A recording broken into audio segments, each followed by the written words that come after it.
முதல் வாசகம். திருத்தூதர் யாக்கோபு எழுதிய திருமுகத்திலிருந்து வாசகம். சகோதர சகோதரிகளே, உங்களிடையே சண்டை சச்சரவுகள் ஏற்பட காரணம் என்ன? உங்களுக்குள்ளே போராடிக் கொண்டிருக்கும் சிற்றின்ப நாட்டங்கள் அல்லவா? நீங்கள் ஆசைப்படுவது கிடைக்காததால் கொலை செய்கிறீர்கள், பேராசை கொள்கிறீர்கள்.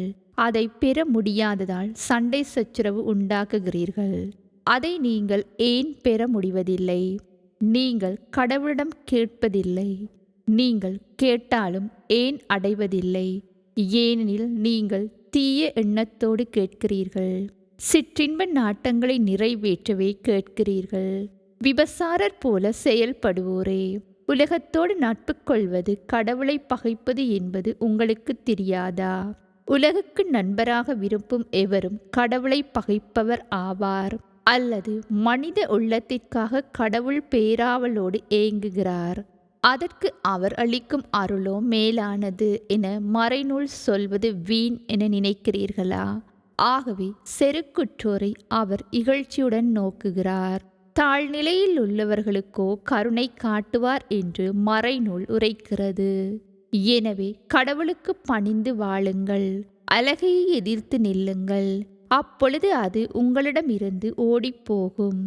கடவுளை அணுகிச் செல்லுங்கள், அவரும் உங்களை அணுகி வருவார். பாவிகளே, உங்கள் கைகளை தூய்மையாக்குங்கள். இருமனத்தோரே, உங்கள் உள்ளங்களை தூய்மைப்படுத்துங்கள். உங்கள் நிலையை அறிந்து துயருற்று புலம்பி அழுங்கள். உங்கள் சிரிப்பு புலம்பலாகவும் மகிழ்ச்சி ஆழ் துயரமாகவும் மாறட்டும். ஆண்டவர் முன் உங்களை தாழ்த்துங்கள், அவர் உங்களை உயர்த்துவார். இது ஆண்டவர் வழங்கும் அருள்வாக்கு.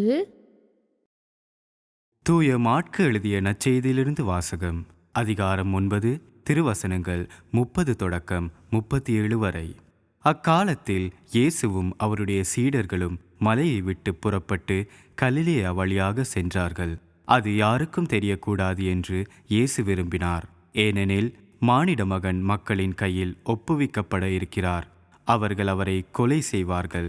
கொல்லப்பட்ட 3 நாட்களுக்கு பின் அவர் உயிர்த்தெழுவார் என்று அவர் தம் சீடருக்கு கற்பித்துக் கொண்டிருந்தார்.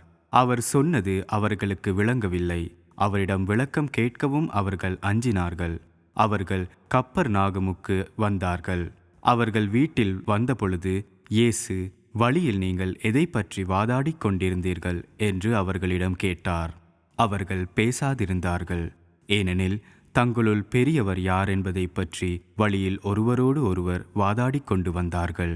அப்பொழுது அவர் அமர்ந்து 12 கூப்பிட்டு அவர்களிடம், ஒருவர் முதல்வராக இருக்க விரும்பினால் அவர் அனைவரிலும் கடைசியானவராகவும் அனைவருக்கும் தொண்டராகவும் இருக்கட்டும் என்றார். பிறகு அவர் ஒரு சிறு பிள்ளையை எடுத்து அவர்கள் நடுவே நிறுத்தி அதை அரவணைத்து கொண்டு, இத்தகைய சிறு பிள்ளைகளுள் ஒன்றை என் பெயரால் ஏற்றுக்கொள்பவர் எவரும் என்னையே ஏற்றுக்கொள்கிறார்.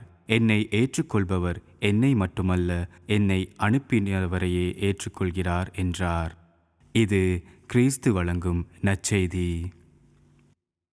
எனக்கு பிரியமான சகோதர சகோதரிகளே, நாங்கள் பொது காலத்தினுடைய 7வது வாரத்திலே பயணித்து கொண்டிருக்கின்றோம். இந்த நாட்களிலே வாசகங்களை பார்க்கின்ற பொழுது விசேடமாக இன்றைய நாளிலே இறைவன் தருகின்ற செய்தி என்னவென்று பார்க்கின்ற பொழுது நான் இன்றைய நாளிலே சிந்தித்து கொண்டிருந்தேன். இந்த சமுதாயமானது, இந்த உலகமானது ஒரு பயங்கரமான ஒரு போக்கிலே போய்கொண்டிருப்பதை நானும் நீங்களும் எங்களுடைய கண்களாலே பார்க்கின்றோம். இன்றைய வாசகங்களை வாசிக்கின்ற பொழுது நிச்சயமாகவே ஒரு பயங்கரமான வார்த்தை பிரயோகங்களாக என்னுடைய வாழ்விற்கு தனிப்பட்ட விதத்திலே இறைவன் கூறுகின்ற செய்தியலாக இருப்பதை இன்றைய முதலாவது வாசகத்திலே நாங்கள் பார்க்கின்றோம். இன்றைய வாசகத்திலே நாங்கள் பார்க்கின்றோம், சகோதர சகோதரிகளே, உங்களுடைய சண்டை சச்சரவுகள் ஏற்பட காரணம் என்ன? உங்களுக்குள்ளே போராடி கொண்டிருக்கும் சிற்றின்ப நாட்டங்கள் அல்லவா? நீங்கள் ஆசைப்படுவது கிடைக்காததால் கொலை செய்கின்றீர்கள், பேராசை கொள்கின்றீர்கள். இவ்வாறான வார்த்தை பிரயோகங்களை இன்றைய முதலாவது வாசகத்திலே நாங்கள் பார்க்கின்றோம். என்னுடைய வாழ்விலே நான் சந்தோஷமாக வாழ ஆசைப்படுகின்றேன், மகிழ்ச்சியாக இருக்க ஆசைப்படுகின்றேன். அவற்றை இறைவனிடத்திலே கேட்கின்றேன். ஆண்டவரே, என்னாலே வாழ முடியவில்லை அப்படி என்று கேட்கின்றோம். ஏன் என்னுடைய செபம் கேட்கப்படுவதில்லை? ஏன் நான் நினைக்கின்ற வாழ்வு என்னாலே வாழ முடியவில்லை?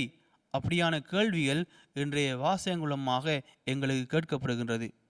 அதற்கு இயேசு தருகின்ற பதில்தான் இன்றைய முதலாவது வாசகத்திலே, நீங்கள் கடவுளிடம் கேட்பதில்லை, நீங்கள் கேட்டாலும் ஏன் அடைவதில்லை?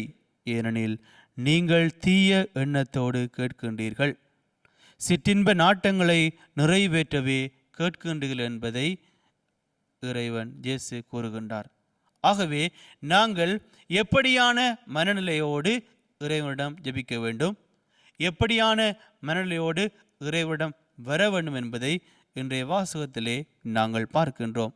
இயேசு கூறுகின்றார், பாவிகளே, உங்கள் கைகளை தூய்மையாக்குங்கள், இருமனத்தோரே உங்கள் உள்ளங்களை தூய்மைப்படுத்துங்கள், உங்கள் நிலையை அறிந்து துயருற்று புலம்பி அழுங்கள், உங்கள் சிரிப்பு புலம்பலாகவும் மகிழ்ச்சி ஆழ் துயரமாகவும் மாறட்டும், ஆண்டவர் முன் உங்களை தாழ்த்துங்கள் என்று ஆறுதலான வார்த்தைகளை எங்களுக்கு இறைவன் பதிலாக கூறுகின்றார்.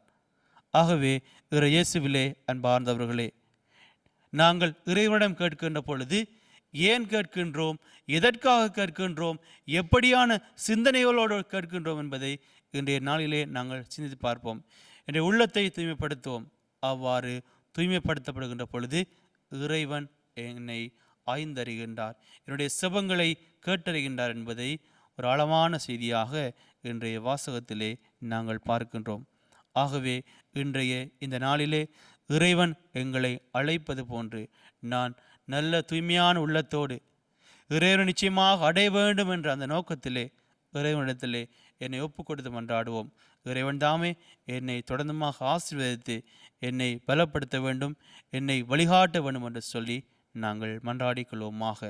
இன்றைய நாள் இறைவனுடைய ஆசீர் நிறைந்த நாளாக மாற எனது வாழ்த்துக்களும் செபங்களும் உரித்தாக.